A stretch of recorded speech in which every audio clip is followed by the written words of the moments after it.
My name is Robert Christopher Wayne Weathers. I live at 3102 Center Hill Road, Edgar, Mississippi, 38841. I am under attack by Scientology.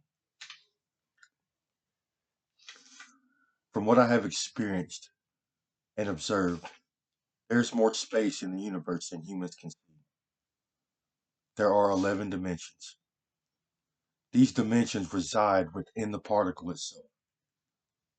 So inside of the particles in which we consist of lie 11 dimensions. We have biology in these extra dimensions. We utilize this biology to have an afterlife. Scientology is the practice of utilizing this extra dimensional biology before we die. They remove it from themselves. They use technology and techniques to turn it into an upper dimensional vehicle. So first off, there's an entanglement property between our third dimension and our inner dimensions. If you remove this biology or part of it, no matter where you take it, you are still in this biology. It is not only entangled, space-time in between us and the biology conforms. So you can't take energy from out of our particles. You can't take energy out of our particles. The particle would be destroyed. So space-time has to conform to ensure this doesn't happen. What happens is as the removed biology is being taken away from you, space-time in between you and that biology shrinks. So as it moves, space-time in between it is shrinking to ensure that it never leaves the particle. This leads to an entanglement property.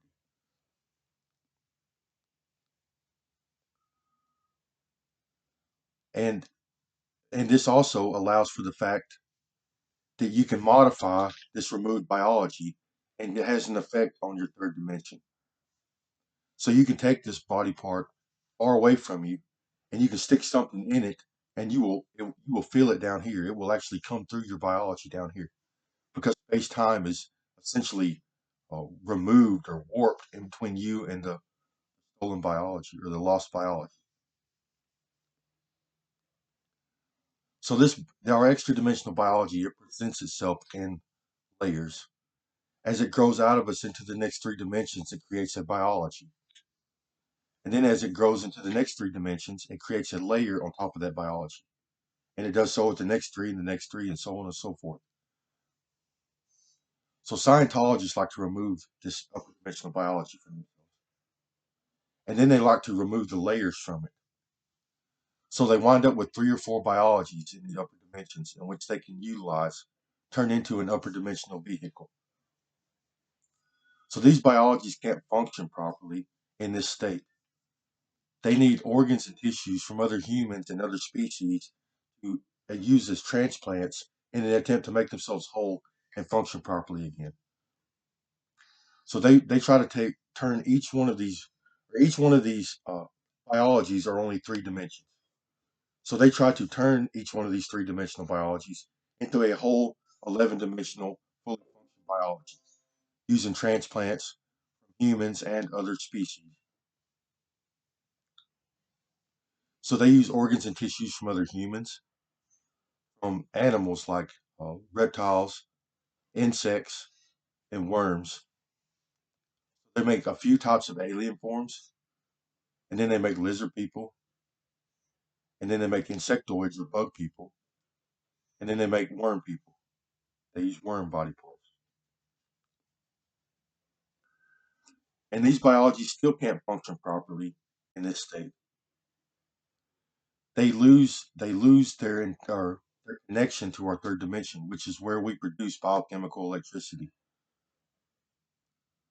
So they have to use an artificial means of stimulation to replace the biochemical electricity we normally produce. And because of this entanglement property, it allows it to happen. So their technology and techniques. First off, they use this entanglement property for a hive mind operation or technique. They like to remove brain tissue, specifically brain stems, uh, our thalamus in our eyes, and they may even remove other biology. and they house this biology in compounds on Earth. So they use pods or little boxes.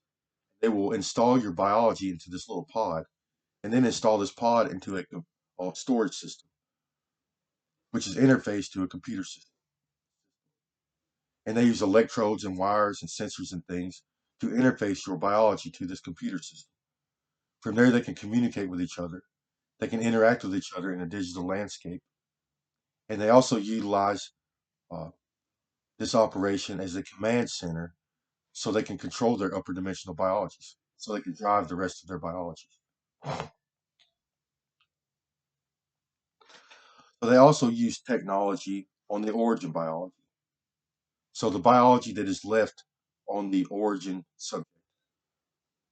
They have devices and electrodes and sensors and things. They can interface this technology with your brain and central nervous system. Most of these devices are recording devices. They call them preservation devices. They preserve your vision. So they record things like our sensory perception input, our sight, our hearing, our smell, our taste, our touch.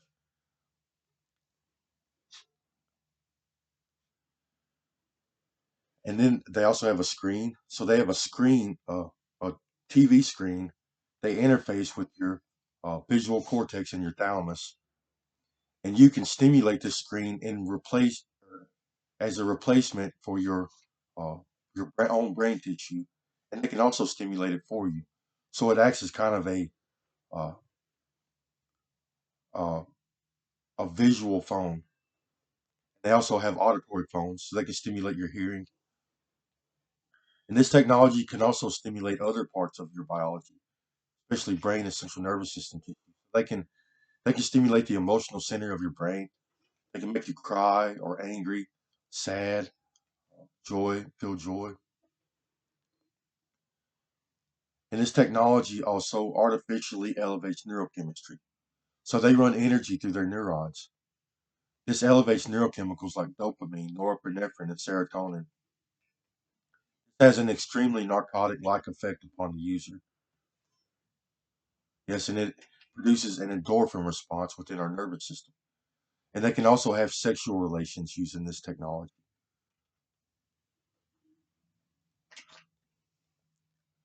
This technology also allows them to create surrogates. So it gives them the ability to drive other organisms in the same manner in which they drive themselves, upper dimensions. And they can drive organisms in any dimension. They can drive humans, animals, insects, and worms.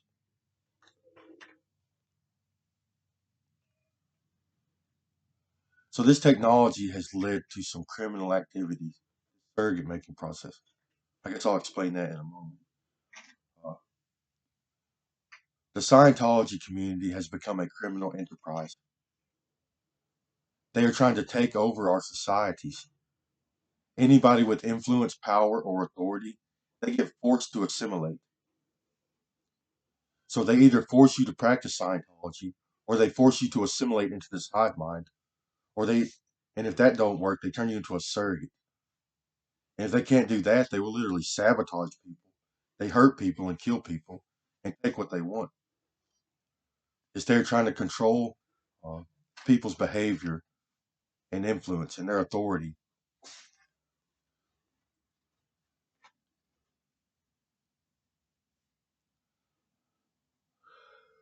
So these people are very criminal.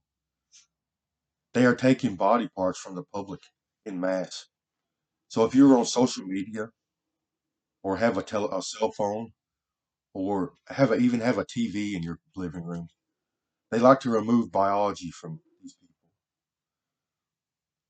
just for surveillance.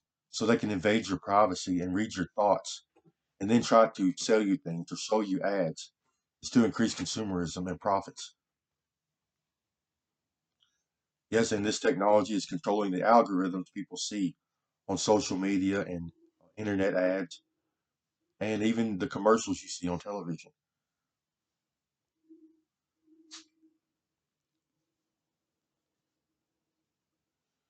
So these people do things like biological theft. They invade our privacy. They invade our homes and businesses. They even use their upper dimensions as lookouts. so they can break and enter into our homes and businesses and take things or contaminate our food and water or modify the environment in some way. Uh, they like to kidnap people they are attracted to or have something they want. They will kidnap people and force assimilation. They like to traffic humans. So this ring of people that practice Scientology are trafficking humans for sexual purposes and for organ donations. They need body parts.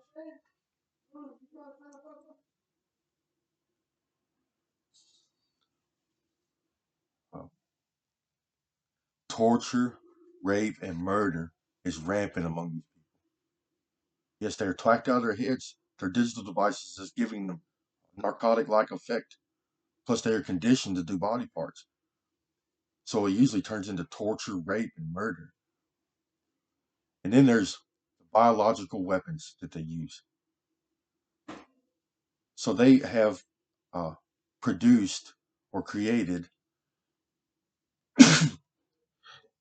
They're doing that. Oh, do that constantly with a worm. So they can drive other organisms. They are driving parasites through some people to utilize as a weapon and torture device. Yes, they can see everything the worm sees. This technology allows them uh, to interact with the biology or see everything a biology does. That hurts. You're hurting me at the moment. She says she's got to get that out of there. So they have hurt a lot of people with these worms. So they can drive parasites, and they have several parasites, some of which are genetically engineered. They can drive microbial life and viruses. And I have reason to suspect and evidence that they are responsible for the coronavirus, COVID outbreak we have been seeing. They take surrogates.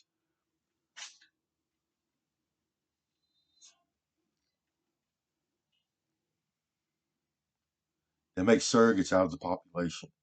Sometimes they take them at random, or if uh, these or if a person is affiliated with another person in which is of interest to them, they will make a surrogate out of their of the people that are surrounding them. They do this to family members, to friends, to coworkers, neighbors, to communities, even the local police and anybody affiliated with a person. They like to make surrogates out of them or afflict them in some way to control their behavior. They had done this to me.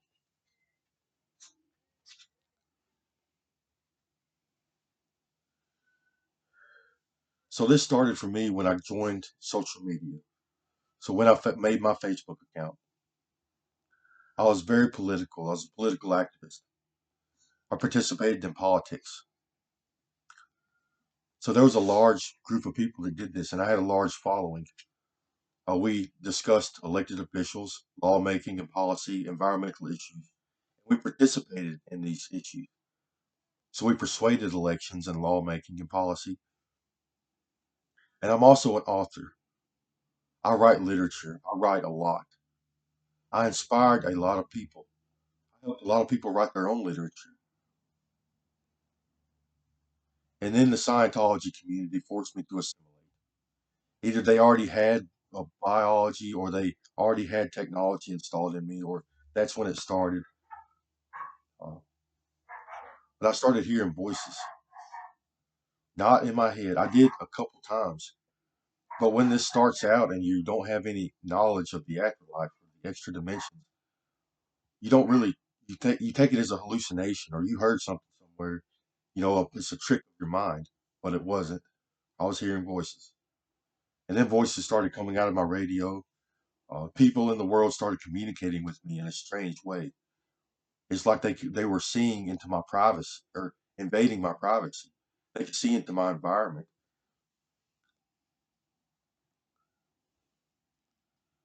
So then they started to try to control me. They tried to tell me what to do, how to do my job, when I could go to the bathroom, when I could take breaks, and I did not accept their advances. I told them to get away from me, leave me alone. And then a whole bunch of them came and they became hostile. They started harassing me and threatening my life and my liberty, stealing biology, sticking stuff inside of me. I became violently ill. So I started going to the hospital. I felt things stuck inside of me, inside of my ear, my neck, my face. My whole head swelled up. So I started going to the hospital to try to get it removed, but there wasn't anything there. And it's strange because looking back, I can tell the people that were affiliated with me were surrogates. They even offered me sexual. They even offered me sex. It's strange to be in a doctor's office with doctors everywhere, and then a, a good-looking girl in a sundress offering you sex. I didn't understand it. I didn't accept it. I was too stressed out.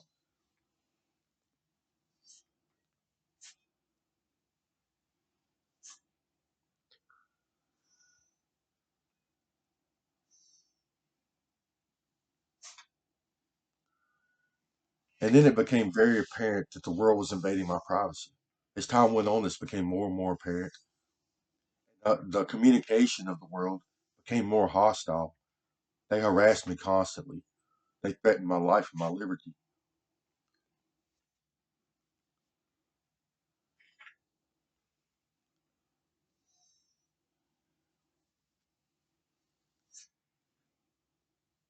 Yeah, they have stuff stuck all inside of me.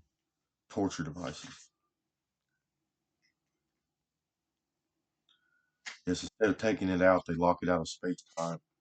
They make it fall.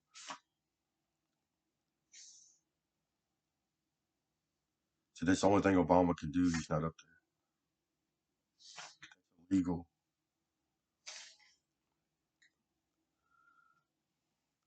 So they got to witness and watch my intellectual, write my intellectual property. I am part Native American. My Native American name is Crazy Bird. I wrote Crazy Bird comics.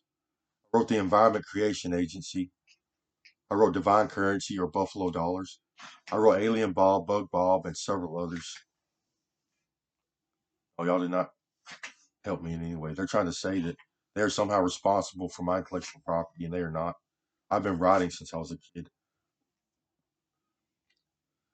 So these Scientologists, they started selling seats to my phone service. They let other people invade my mind space for a fee. These people started stealing my intellectual property.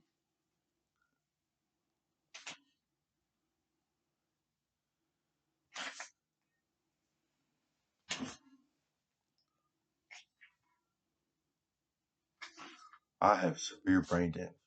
I lost the ability to think properly. I want to say yes. So my inner thoughts are like they're not even there anymore. I gotta stop and try real hard and try to think.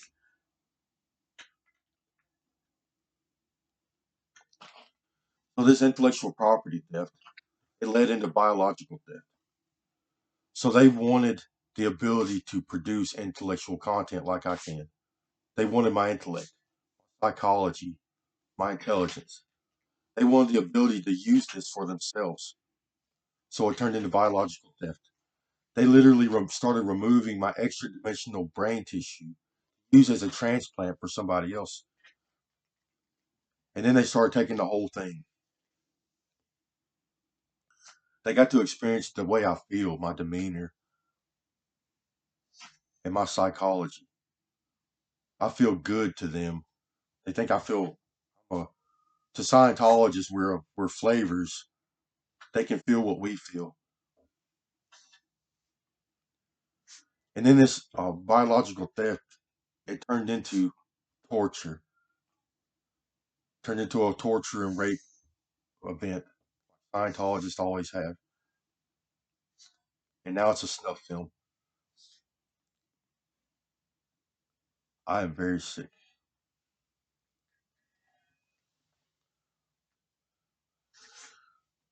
So our extra dimensional biology and our dead people, they can experience the universe in a different way than humans do. Our third dimension. Our third dimension see time as a linear event. We see the days passing one after another after another. We see seconds, minutes, and hours. Dead people and Scientologists, they see the universe or they see time as simultaneous. So they see the past, the present, and the future happening at the same time. I guess the bigger you are, and it depends on your location in the universe, it changes this perception or it greatens it or shortens it. So the closer you get to the third dimension, you see time more as a linear event. And the further away from the third dimension you go, time more simultaneously. So there is a superposition. There's actually a place in the universe you can go. Space and time doesn't exist. You can see the whole universe, the beginning and the end of it at the same time. It's all happening at the same time. It becomes an object, something that's already happened, and it's constantly happening all at the same time. And then you try to come back down here to the third dimension, and it becomes linear again. So I guess I have to explain how this works. So when upon death, we do something called raising or turning around. We perform an action or a function. Our consciousness literally turns around. It moves from our third dimension and turns around into our 11th dimension, our inverse. And you literally face the opposite direction. You face towards the 11th dimension, towards the center of the universe. That is a normal afterlife experience. And your eyes start glowing and your skin glows.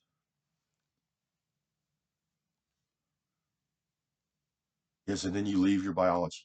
You leave nothing but the shell behind. Yeah.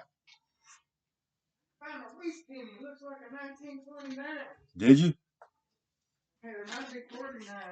I gotta go help my dad. Okay.